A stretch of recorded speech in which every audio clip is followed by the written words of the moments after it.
Aprendo en Casa, una iniciativa del Ministerio de Educación.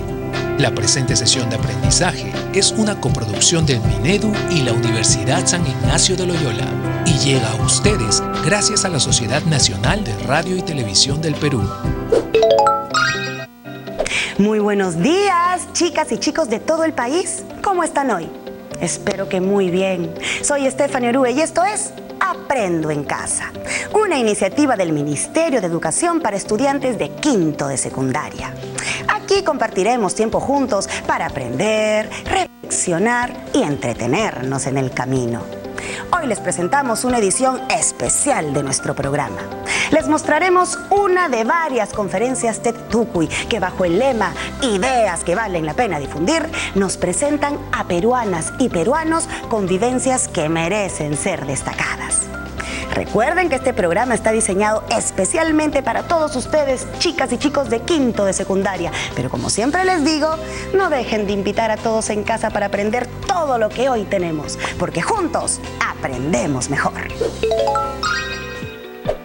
Durante los programas les hemos ido pidiendo que nos envíen fotos de sus trabajos y tareas. Hemos recibido no solo eso, sino también muchos mensajes, fotos y dibujos de jóvenes de todo el país. Recuerden, chicos, nos pueden enviar libremente aquellas tareas que sus profes les encargan y también las dinámicas que les proponemos aquí en el programa. ¿Qué dicen? ¿Se los mostramos? Veámoslo juntos entonces. Y no te olvides de seguir comunicándote con nosotros a través de nuestro correo electrónico. Volvemos con más en Aprendo en Casa.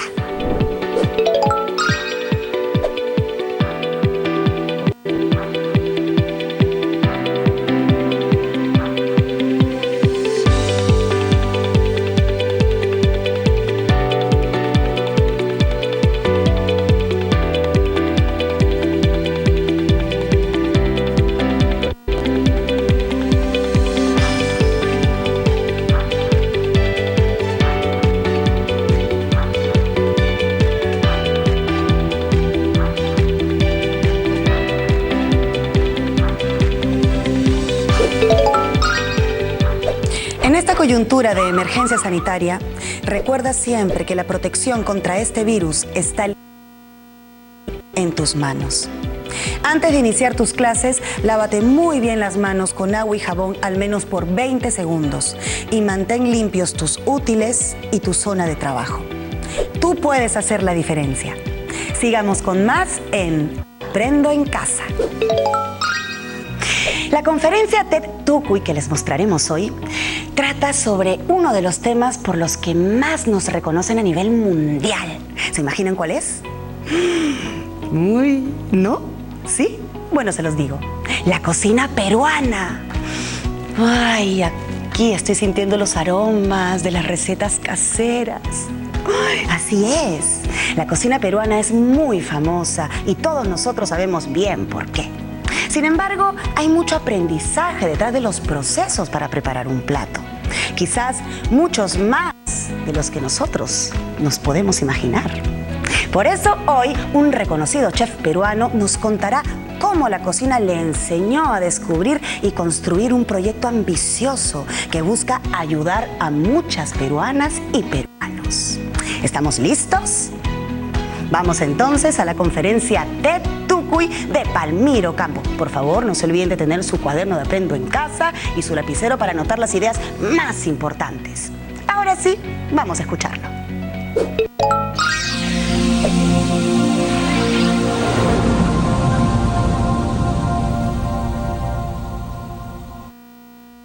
La cocina es algo muchísimo más grande que solo mezclar ingredientes deliciosos. La cocina, señores, es relevante, porque el acto de cocinar nos hizo evolucionar. Fíjense en ese cráneo, el del hombre de la prehistoria, que tenía una gran mandíbula, necesaria para masticar los alimentos. ¿Por qué? Porque estaban crudos. Pero cuando la teoría nos cuenta que el Homo erectus descubre el fuego y controla la cocción de los alimentos, es ahí cuando esa gran mandíbula empieza a masticar alimentos cocidos, más fáciles de asimilar en nutrientes y, por supuesto, más fáciles de digerir y ya no necesitaba una mandíbula tan grande. Ese fue el punto de inflexión que hizo que la mandíbula se hiciera más pequeña cada vez y se desarrolle un espacio en la cuenca craneana que hizo que nuestro cerebro crezca. Entonces, no sería insolente decir que la cocina nos hizo evolucionar como especie humana. Pero cuidado, porque la cocina también puede ser una herramienta de involución. Los franceses transformaron la alimentación en gastronomía, alta cocina, arte, placer y cultura en torno al acto de alimentarnos, de cocinar y de comer. Durante más de 500 años construyeron las bases de la cocina y nos enseñaron la búsqueda de la perfección.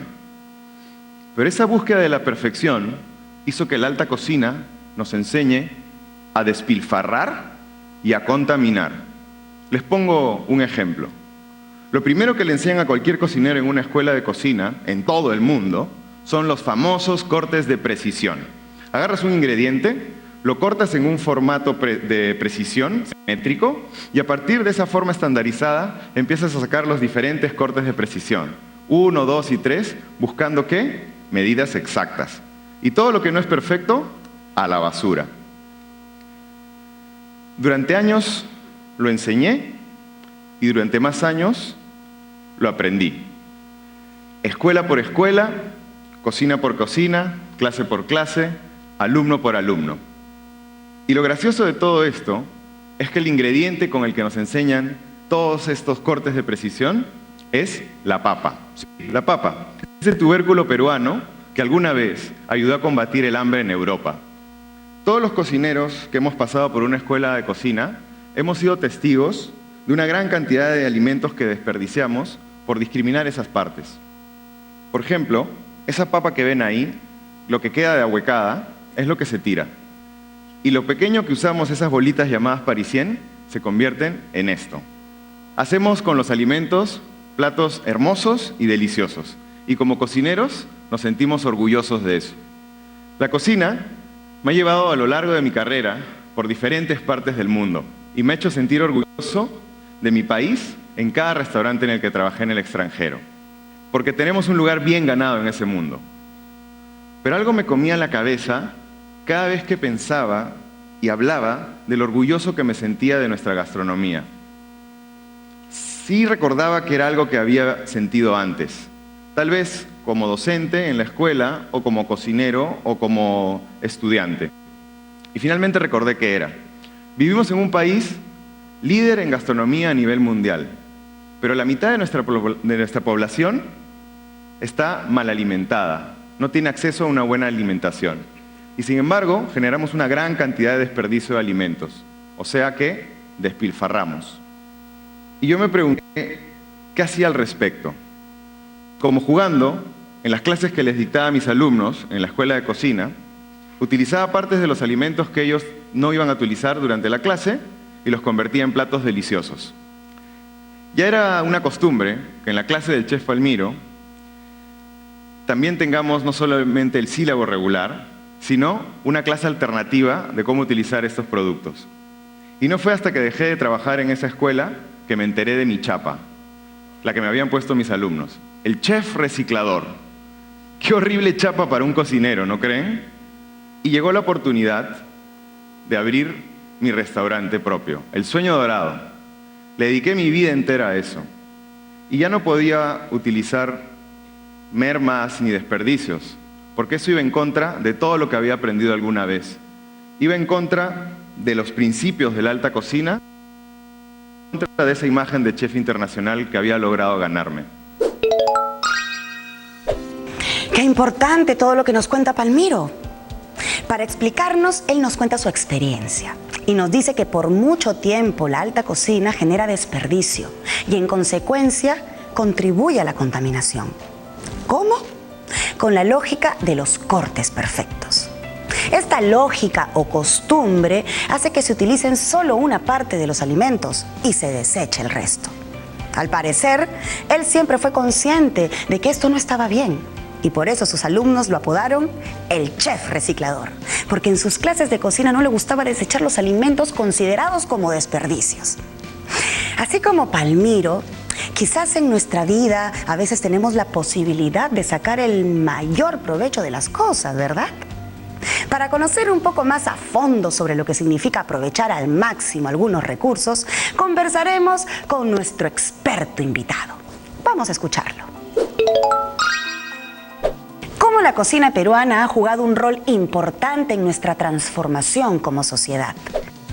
En realidad la cocina peruana cumplió un rol muy importante a partir de lo que fue el cambio que tuvimos nosotros cuando se derrota el terrorismo, cuando empieza a mejorar la economía en nuestro país y cuando pasábamos nosotros de una nación todavía en duda, ¿no? Se hablaba de la inviabilidad política del Perú, y la cocina cumple un rol para cohesionarnos, un rol que nos vinculó. Yo creo que desde la cocina nosotros nos hemos podido conocer mejor, nos hemos podido entender mejor, nos hemos podido incluso perdonar. Y la cocina ha sido como un dinamizador social, pero también una forma con la cual todos los peruanos nos pusimos de acuerdo. Somos tan difíciles de coincidir en puntos que la cocina pudo cumplir eso de vincularnos en una cuestión geográfica, pero también a todo nivel.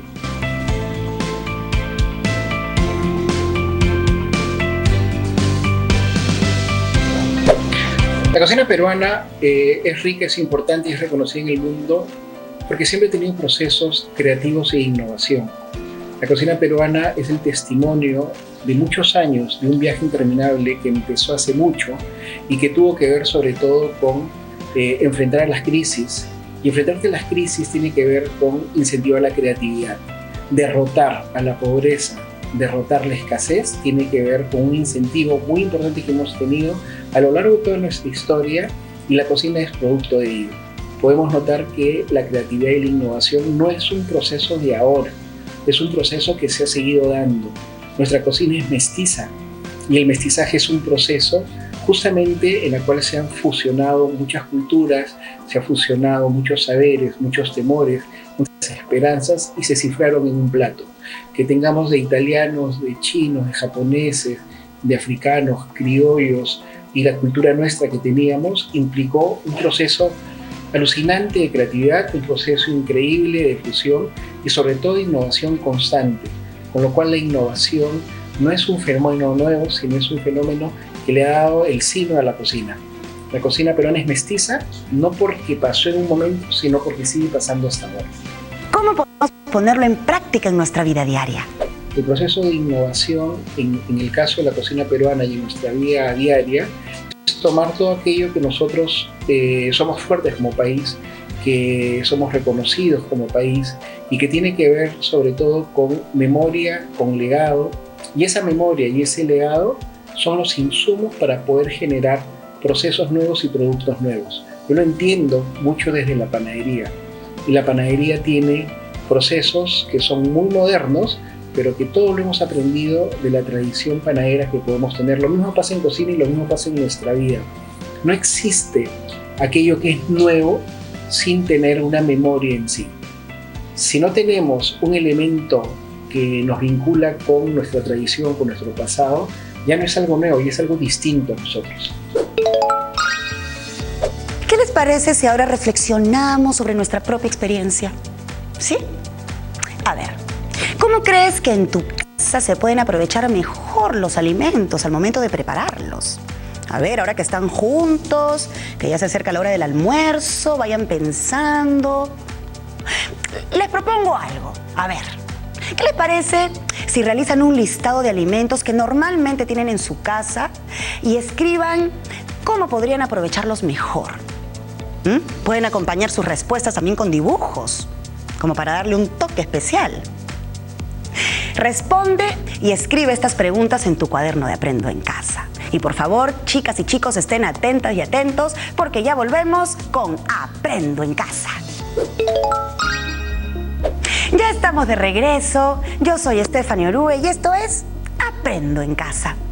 En el programa especial de hoy sobre la experiencia del chef Palmiro Ocampo, estamos aprendiendo acerca de la importancia de aprovechar mejor los alimentos con los que cocinamos. Palmiro nos contó sobre lo que le preocupaba mucho.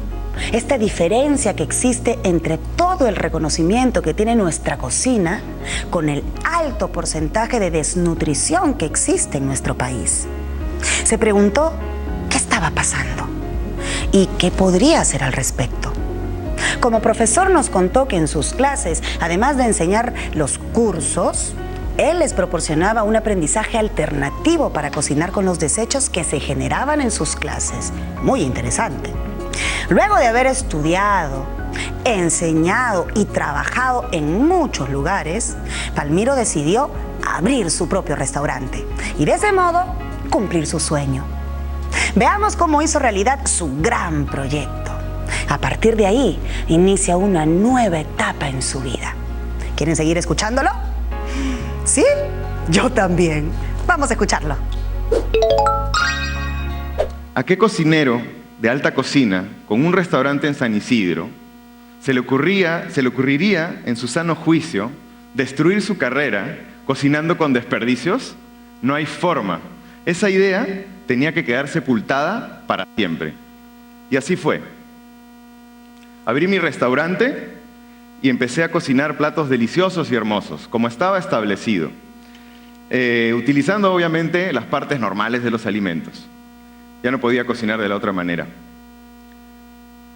Y un día me dicen que tengo que ser el guía de Tristram Stewart, el activista antidespilfarro más famoso del mundo, que venía a dar una charla a Mistura, el congreso y feria gastronómica más importante de América Latina. Yo ya tenía experiencia siendo guía de otros visitantes a esta feria y sabía que esto era algo alucinante, porque te ponen un chofer, te dan viáticos, tienes acceso a todos los lugares y lo más chévere de todo es que puedes reservar en los mejores restaurantes de Lima para comer gratis. Así que yo feliz llamo a Tristan y le digo, ¿cómo hacemos con las reservas? Para mi sorpresa, él me dice que ninguna reserva porque había volado demasiadas horas desde Londres y tenía que quemar su huella de carbono. Así que vámonos a recolectar espárragos a unas chacras y quiero saber si tienes espacio donde almacenarlo. Y yo quedé en shock y dije, ¿con quién loco me ha tocado? No tenía otra opción, así que durante 3 días estuvimos recolectando ingredientes, rescatándolos en chacras, supermercados y mercados. Llenamos el restaurante con casi 700 kilos de comida. Comida que de no ser por esa acción hubiera terminado en la basura.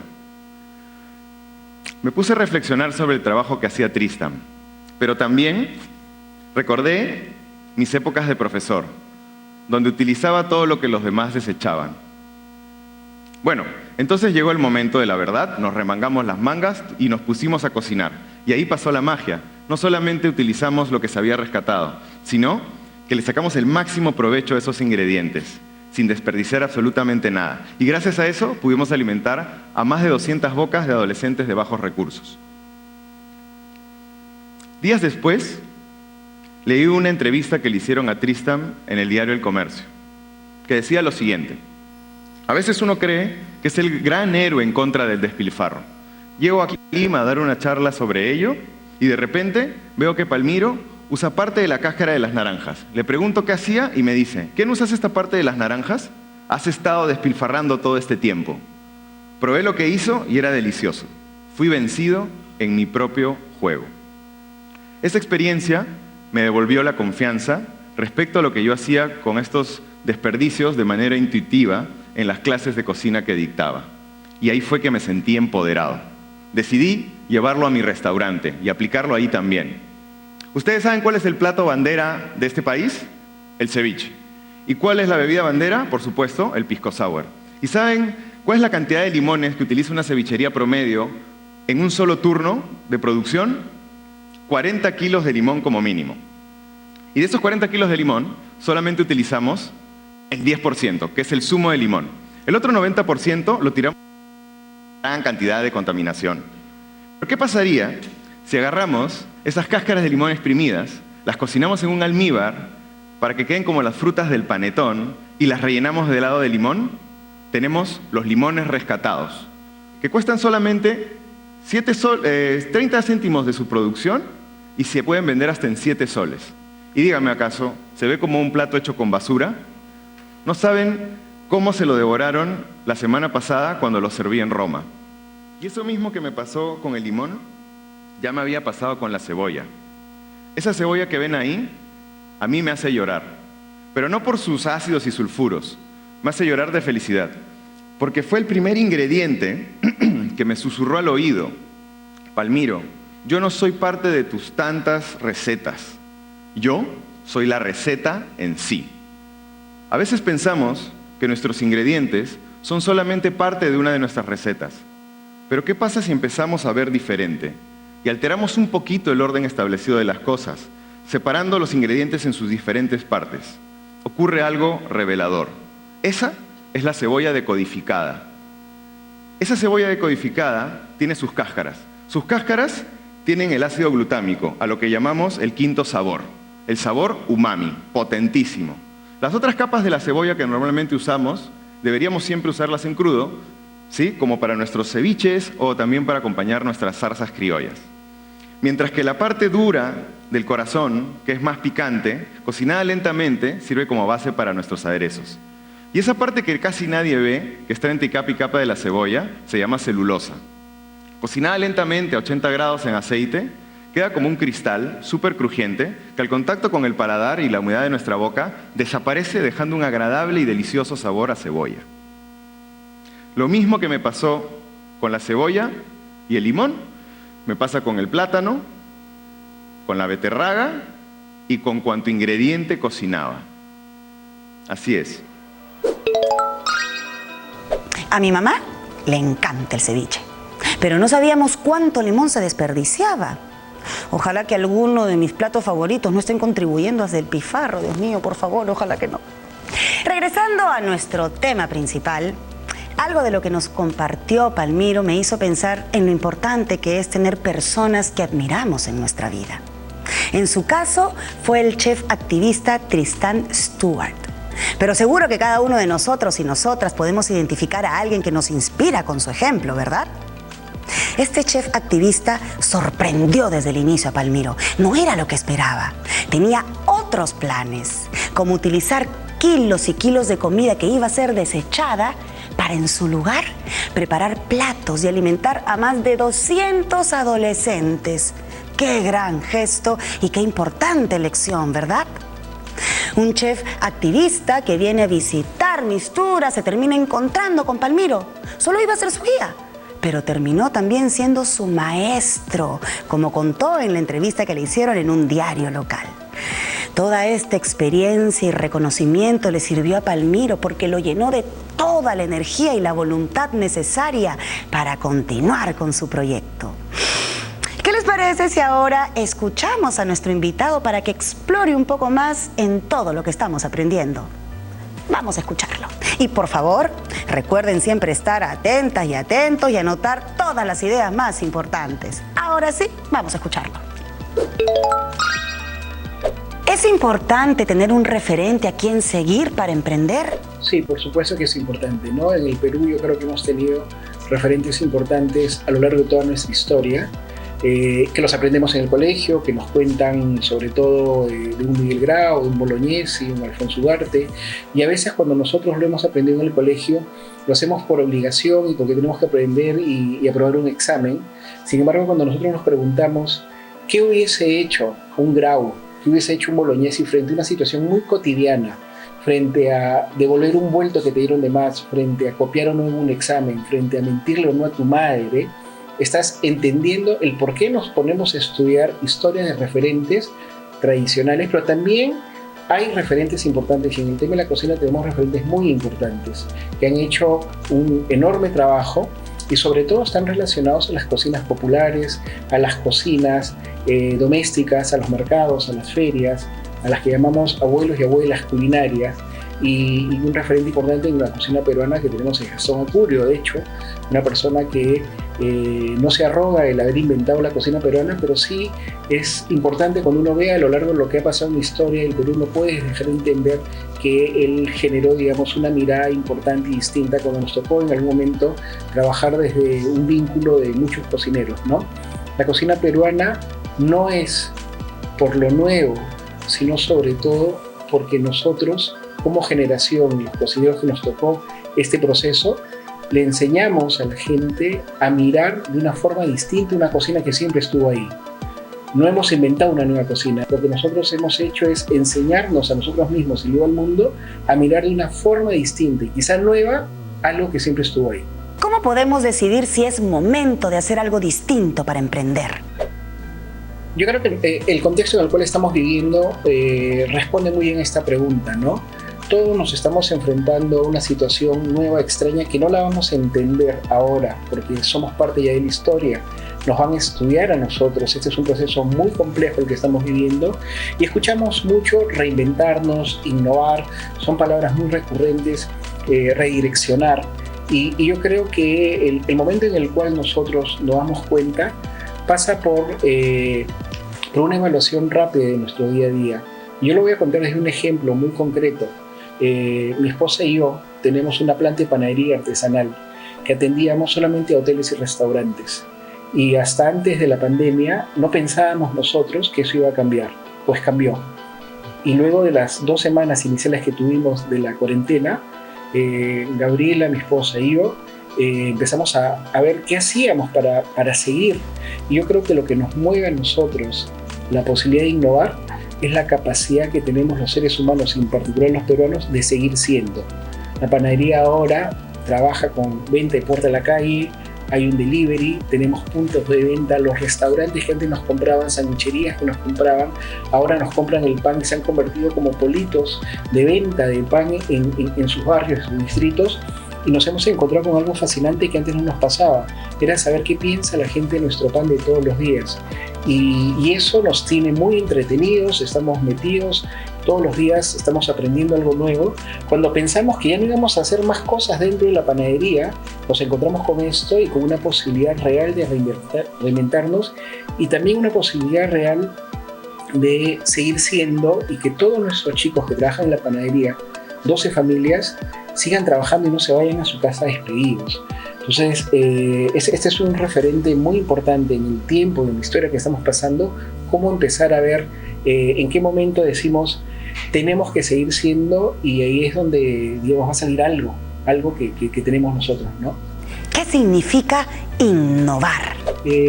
Bueno, la innovación a veces la tomamos nosotros como dada y es importante, yo creo, definirla, ¿no? No soy un experto en innovación, pero cuando me ha tocado trabajar con la Universidad Católica, ellos hablan de que la innovación tiene que ver, y pensando en nuestra cocina, pensando en lo que trabajamos, primero en el producto, estás innovando cuando le das un valor al producto, luego en el proceso, si has mejorado, si has optimizado, si has tecnificado parte de tu proceso, en la forma de vender tu producto puedes innovar, y en la forma de organizarte con todos los que son tus proveedores, los que hacen posible que tu producto esté.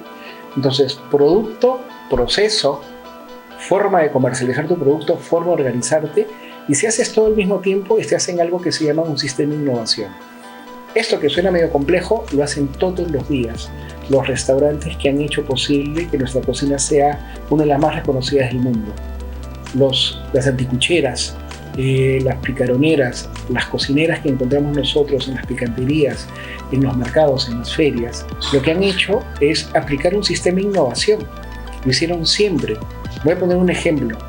Hace algunos años conversé con una anticuchera, que tuvo 40 años en una esquina vendiendo, y ella me decía que al comienzo, cuando empezó a vender, nadie le compraba, y lo que hacía ella era preparar una chanfainita en el tiempo en el cual se demoraba en prender la parrilla, y en ese lapso, que era entre 10 a 15 minutos, tenía a comensales devotos que iban a comer una chanfainita, y lograba que gracias a que se queden ahí esos 15 minutos, ya podía tener los anticuchos que darles.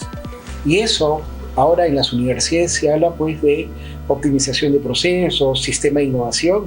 Solo tenía una señora hace más de 50 años. Entonces yo creo que la mirada que tenemos que hacer es revisar cómo han sido nuestros procesos y cómo siguen siendo, y vamos a encontrar mucha la teoría, que puede sonar muy sofisticada, se encuentra ahí. ¿Anotaron todas las ideas principales? ¿No? Ah, ya, muy bien. Como hemos visto, todos los emprendimientos requieren de mucha voluntad de nuestra parte. Pero además, chicos, es muy importante que podamos sentir que al emprender ayudamos al desarrollo de nuestro país, como Palmiro. Recuerden la importancia de estar atentos a lo que sucede en nuestro entorno para tomar mejores decisiones y para saber cuándo vale la pena arriesgarse y emprender. Ya volvemos con la charla TED Tucuy de Palmiro y con más comentarios de nuestro invitado especial. En esta coyuntura de emergencia sanitaria, recuerda que si por alguna razón tienes que salir, ya sea por unas compras urgentes de comida o medicina para ti o tu familia, debes cumplir las siguientes recomendaciones. Procura que estas actividades sean cerca de tu casa. No salgas en grupo y si te encuentras con alguien, mantén la distancia social. Usa mascarilla y procura no tocarte la cara con las manos sucias. El virus ingresa a tu organismo a través de la boca, ojos y nariz. No te demores. Regresa a casa lo antes posible. Seguimos con más en Aprendo en Casa. Ya estamos de vuelta y estamos a punto de seguir con la charla TED Tucuy de Palmiro Campo, el chef que buscó una nueva forma de revolucionar en la cocina. Seguro no es una idea en la que siempre pensemos, ¿verdad? Pero resulta interesante que hay muchas maneras de aprovechar nuestros alimentos para crear platos deliciosos. Seguro nunca se nos hubiese ocurrido, por ejemplo, usar cáscaras de limón para preparar unos postrecitos. ¿Sí o no? Seguramente que tu abuelita sí, porque las abuelitas siempre saben los secretos, ¿verdad? Hemos ido viendo la historia de Palmiro y cómo siguió esta técnica del no despilfarro. Mientras nosotros probablemente botamos las cáscaras o las frutas o las verduras que nos parecen así medio feitas, bueno, Palmiro fue descubriendo que todo se podía aprovechar. Y así, de pronto, ya estaba armando proyectos para recolectar comida que no sería aprovechada, para crear platos ricos para todo tipo de comensales, como también en restaurantes de alta cocina. Sigamos oyéndolo para descubrir cómo un emprendimiento innovador puede traer cambios en nuestra sociedad. Ese plato utiliza el 100% del plátano bellaco, un plátano de la Amazonía peruana. Utilizamos los corazones del plátano para asarlos al carbón y nuestra estrella, sus cáscaras crujientes en la parte superior. Los clientes del restaurante en San Isidro se lo comían todo. ¿Ustedes sabían que la parte de los ingredientes que más nos nutre es la que generalmente tiramos a la basura? Y lo que les quiero decir con esto es que en el mundo hay 875 millones de personas que están en las garras del hambre. Y sin embargo, 1.300 millones de toneladas de alimento que se producen al año son tiradas a la basura. ¿No es paradójico que haya más alimento desperdiciado que personas hambrientas en el mundo? Pues pensando en eso, nace JORI, Organización Social Sin Fines de Lucro, que promueve la reducción del desperdicio de alimentos para combatir el hambre a través de una gastronomía que, optimizando al máximo sus ingredientes, impacta de manera socioambiental. Porque la gastronomía es una herramienta potentísima para cambiar el mundo.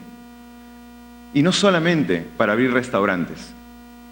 La definición original de gastronomía es la relación entre el ser humano, su cultura, su alimentación, en armonía con el medio ambiente. Pero la cocina que hacemos actualmente no es coherente con esa definición. Por eso dijimos a la perfección. Esa perfección que lo que busca es simplemente el producto perfecto, que discrimina el ingrediente por ser diferente, que discrimina un insumo por estar chancado y que busca la precisión antes que la optimización. Teniendo claro esto, nos dimos cuenta de esa necesidad y empezamos a pensar dónde están las cocineras más importantes de nuestro país. Decimos muchas veces que no hay tantas cocineras en las cocinas. Y sí están.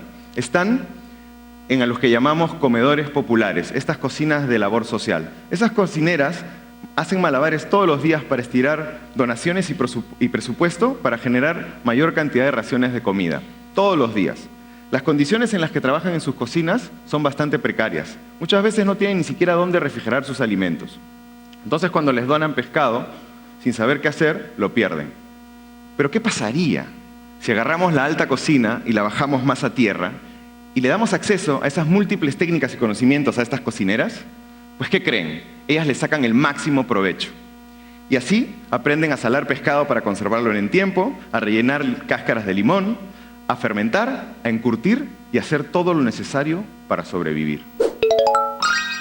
Los comedores populares han cumplido un rol muy importante a lo largo de nuestra historia. Desde más o menos finales de los años 70 y en los años 80, vamos a encontrar que el comedor popular, más allá de su función que todos la conocemos, fue una escuela de ciudadanía de mujeres migrantes, de familias migrantes. Cuando llegaban a Lima, se protegían dentro del comedor popular, eran redes de colaboración para comprar primero a granel y luego para cocinar de manera rotativa. Pero sobre todo era un espacio de encuentro. Los comedores populares son nudos de encuentro, donde pasan muchas cosas y sobre todo donde la mujer se ha fortalecido dentro de nuestra sociedad. Todavía están los comedores, son espacios que han alimentado a muchos peruanos actualmente, mucha gente que ya tiene padres, que ya tiene hijos, que ya tiene nietos, incluso se alimentó en un comedor popular, y hay una enorme posibilidad, como una fuerza social, como un nudo importante que sea todavía en nuestro país, de que los comedores populares sean parte de lo que es la alimentación saludable, de lo que sea estos sistemas de alimentación, y que no solamente sea un lugar donde la gente come, sino también sea un lugar donde la gente aprende, donde los niños van al comedor con sus madres y pueden aprender, pueden hacer sus tareas, pueden haber bibliotecas, ludotecas. Los comedores populares no deberíamos dejarlos morir como está pasando ahora, y en momentos en los cuales estamos viviendo pueden ser extraordinarios espacios donde se generen estrategias, evidentemente aplicando los protocolos, certificándolos, pero son lugares que ya están no solamente físicamente habilitados, sino socialmente validados. Son lugares donde la gente que vive alrededor los cuida mucho, hay códigos alrededor de los comedores. Entonces miremos a los comedores como una estrategia de desarrollo social, evidentemente desde la alimentación y con un eje en la mujer y en los jóvenes, dos grupos de la sociedad que necesitamos reforzar justamente en este momento. Actualmente me toca ser el coordinador de un proyecto que se da en Perú, Chile y Bolivia. El proyecto se llama Back to the Roots, es financiado por el FIDA. Y es un proyecto que lo que hace es mirar cómo la cocina regional de 3 países ha generado la posibilidad de vincular a la pequeña agricultura y a la pesca artesanal con un mercado. En este proyecto hemos revisado 16 casos en los 3 países donde hemos visto, por ejemplo, políticas públicas alimentarias, tipo Caliwarma o Cunamás o UNACE en Bolivia o Junaed en Chile, donde los programas empiezan a basarse en la alimentación que tiene que ver en cada región. Por ejemplo, insumos, técnicas, preparaciones tradicionales, bebidas, panes, etc., de tal manera que los desayunos y los almuerzos están relacionados con elementos que los niños conocen y por eso reconocen a la hora de servirse. Esto que genera una dinámica importante de una compra del Estado hacia la pequeña agricultura. También tenemos restaurantes. En el caso del Perú se ha revisado un caso que es el Bodegón, el Grupo Curio, que el 100% de lo que compra de perecible lo compra en la pequeña agricultura. Y estamos hablando de productos que son no solamente saludables, sino que impactan positivamente en la gente. Agroferias campesinas, que acaba de ser habilitado hace unos días, que implica que todos los domingos lleguen a Lima casi 71 productores de 19 regiones del Perú. Y estamos hablando que la cocina es el que vincula con estos mercados. En Chile y en Bolivia tenemos la posibilidad de encontrar casos muy parecidos y lo venimos trabajando con el Movimiento de Integración Gastronómica en Bolivia y una fundación en Chile que se llama la Fundación Rondó. Entonces, acá hay un ejemplo muy claro de cómo casos que se están dando en nuestros países han puesto a las cocinas regionales en el medio para vincular a la pequeña agricultura a un mercado, y los pequeños agricultores, cuando tienen un mercado, tienen la posibilidad de alimentar mejor a su familia, nutrición, y tienen la posibilidad de educar mejor a su familia. Y estos son casos muy concretos donde hemos visto que está funcionando ello. En el caso de Perú lo trabajamos con la Universidad Católica. Hagamos lo que hagamos. Si nos dedicamos a la cocina, al deporte, los negocios, siempre hay enfoques nuevos que podemos darles. Y siempre hay una manera en que nuestro trabajo y esfuerzo se pueda convertir en una herramienta de transformación. Me parece emocionante la idea de usar nuestros talentos para lograr mejorar el mundo a nuestro alrededor. ¿Alguna vez te has preguntado cómo lo puedes hacer tú? Pero ya vemos que siempre hay una oportunidad para hacer las cosas de otra manera, reinventarnos. Ahorita nomás volvemos con más para terminar de oír la historia de Palmiro. ¡Stop! ¡No se muevan! En esta coyuntura de emergencia sanitaria, nos encantaría mantener la conexión con todos ustedes, chicos y chicas. Envíanos tus comentarios, sugerencias, audios y videos de cómo disfrutas el programa con tu familia a los contactos que aparecen aquí en pantalla. Iremos sumando a nuestra programación el material que nos envíen y los pondremos al aire. Juntos somos más fuertes. Sigamos con más en Aprendo en Casa. Bienvenidos, jóvenes del Perú. Estamos por seguir con la última parte de la charla de nuestro chef Palmiro Campo. ¿Qué nos ha estado contando? Recapitulemos un poquito. Palmiro nos ha hecho cuestionar qué es la gastronomía de la misma manera que se cuestionó él mismo alguna vez. El punto es cocinar platos exóticos, abrir un restaurante y ganar plata. Para Palmiro había mucho más que aportar desde la cocina. Algo que le preocupó mucho era el desperdicio de alimentos al momento de cocinar. Seguro nosotros nos hemos dado cuenta en casa cuánto desperdicio se genera al momento de cocinar. Desde las cáscaras, las sobras, etc. Bueno, Palmiro vio que era necesario hacer un cambio, así que se dedicó a fomentar un nuevo estilo de cocina, el de no desperdicio. Empezó a crear nuevas recetas para aprovechar al máximo los alimentos de cada ingrediente. ¿El resultado? No solo creó unos platos deliciosos que le gustaron a todo el mundo, sino que empezó a generar una tendencia de hacer cocina. Ahora, sigamos con la historia. Ella es Marcela Rojas, cocinera del albergue de Don Bosco, una de mis mejores alumnas y mis mejores maestras a la vez. Con ella dimos inicio a nuestros talleres llamados Cocinas Bondadosas, donde Marco, el gerente de esta asociación, nos cuenta que después de nuestra intervención, el presupuesto que tenían por niño de 15 soles se redujo a 5 soles. Nos queda claro que donde se vota menos, se come más. Y vamos a todos lados. Ahí estamos en el Penal Santa Mónica también. Estas historias nos hicieron plantearnos el gran primer reto de Jori. Teníamos que llegar a los 3.200 comedores populares de Lima en un trabajo de un año. Y para poder luego hacerlo escalable a todo el Perú, generamos alianzas con el sector público y privado que nos garantizan que vamos a poder cumplir esa meta de no solamente llegar a Lima, sino a los demás comedores de todo nuestro país. Pero no basta con capacitar a los más necesitados. También tenemos que llegar a todos los sectores de nuestra población. Por eso diseñamos el Taller Vivencial Jori, que viaja a través de los diferentes eslabones de la cadena gastronómica en 7 sesiones vivenciales que forma a alumnos de 5º hasta 10º ciclo de la Universidad del Pacífico en este momento, quienes serán los futuros políticos, empresarios y economistas de nuestro país, en un proceso de sensibilización que los hace conocer la problemática del desperdicio de alimentos y el hambre. Mírenlos ahí, por ejemplo, en el mercado de Santa Anita, el mercado de productores, donde recolectamos una gran cantidad de alimentos que no tenían los estándares cosméticos que se exigen en el mercado, pero que eran totalmente nutritivos. O aquí también, en nuestras cocinas bondadosas, ayudándonos en esos talleres que hemos rebautizado como comedores populares. En lugar de ese nombre, ahora tienen el nombre Cocinas Bondadosas. Y ustedes se preguntarán, pero Palmiro, ¿cómo hacemos sostenible este nuevo modelo gastronómico que busca utilizar el máximo provecho de sus alimentos, incluso esas partes que otros tiramos a la basura. Y yo siempre respondo lo mismo, formando a las nuevas generaciones. Y no solo en la parte técnica del concepto, sino también sensibilizándolos.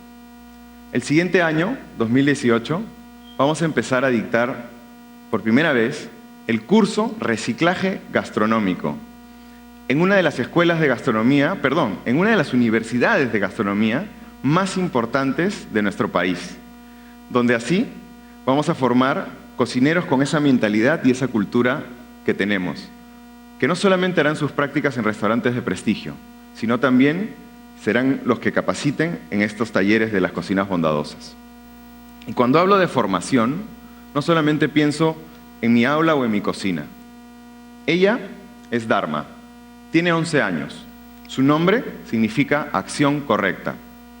Y a pesar de su edad, cada vez que puede, participa de las actividades que hacemos. Su madre, Ángel San Miguel, fue quien le puso el nombre.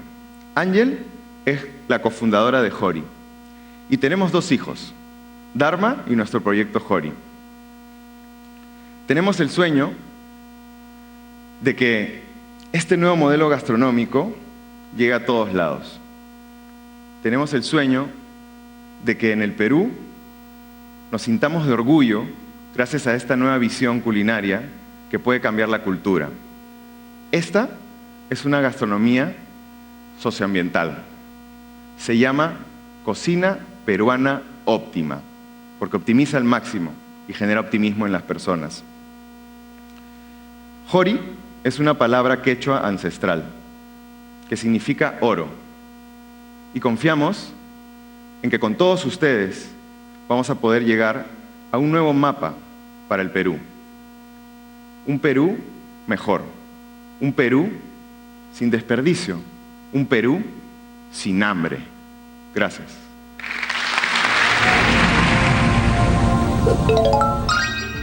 ¡Wow! ¿Qué tal trabajo? Pero con la motivación de hacer una transformación del medio ambiente y la sociedad, Palmiro sigue haciendo lo suyo y enseñándole a todos su técnica. ¿Qué tal si exploramos un poco más de lo que hemos visto? Y para eso, vamos a pasar a escuchar a nuestro experto invitado.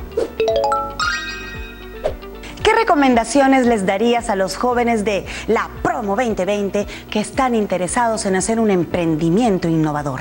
Yo cuando era joven y estaba en el colegio, la verdad que no escuchaba mucho las recomendaciones, con lo cual no me siento como para hacer una recomendación, pero yo creo que sí una reflexión. Son una generación bisagra, son una generación literalmente que está saliendo a un mundo nuevo. Nunca más cierto esto. Estamos viviendo un proceso histórico mucho más complejo de lo que ha sido cualquier guerra mundial o cualquier crisis económica, y vamos a salir de esto. Y vamos a salir sobre todo gracias a la fuerza de la sociedad civil organizada, gracias a una fuerza de jóvenes como son ustedes y que no tienen problemas de jóvenes. Porque yo creo que un gran problema es asumir que los jóvenes solamente tienen que tratar problemas de jóvenes. Los jóvenes asumen también un rol y una agenda del territorio en el cual se desenvuelven. Necesitamos nosotros, sobre todo en este contexto, jóvenes sin tanta prisa y con mucha memoria y con la posibilidad real de ver referentes concretos. En nuestro país tenemos superhéroes y superheroínas concretas que están vinculadas sobre todo a los espacios más domésticos, madres, abuelas, tías, que tuvieron que ganarle a la crisis, ganarle a la pobreza, y no solamente ganarle, sino en el camino generar platos que son mundialmente reconocidos. La cocina es un buen texto para entender esto de lo que estamos viendo. Si conversamos un poco más nosotros con nuestra madre, con nuestra abuela, con la señora que vende en el mercado, si entendemos un poco más estos procesos, yo creo que independiente de lo que hagamos, tenemos un muy buen referente para poder contar.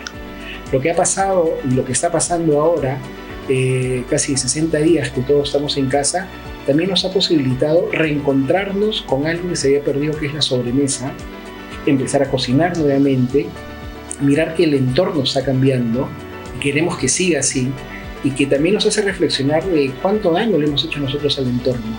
Ustedes van a salir a a un mercado, a una realidad que se va a reconstruir. Y es importante ser parte de esta reconstrucción críticamente, polémicamente. Yo creo que el rol de ser la mala conciencia de la época que le toca a la promoción 2020 va a ser un rol fundamental. Ojalá la historia de Palmiro nos haya inspirado a todas y todos. No solo para los que queremos quizá convertirnos en chef, sino al momento de prepararnos el desayuno, el almuerzo, la cena. Es muy importante, chicos, no desperdiciar nada. Ojalá nos podamos sentir inspirados en intentar ver las cosas de una manera distinta para mejorar la calidad de vida de las personas que nos rodean. Piensa en tus actividades favoritas, en las cosas que más te gusta hacer.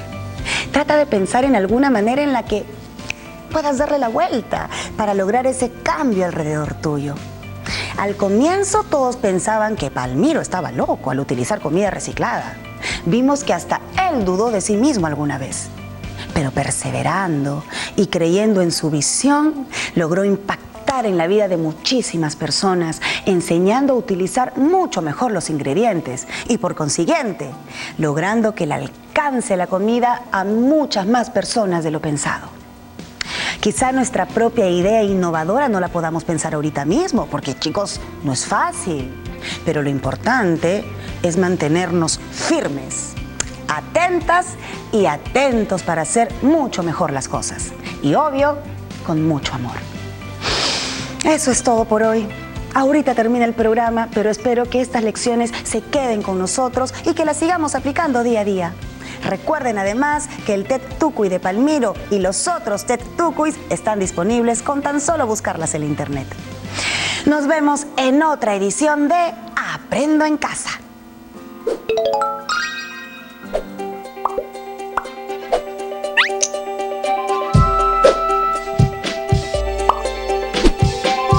Aprendo en Casa, una iniciativa del Ministerio de Educación.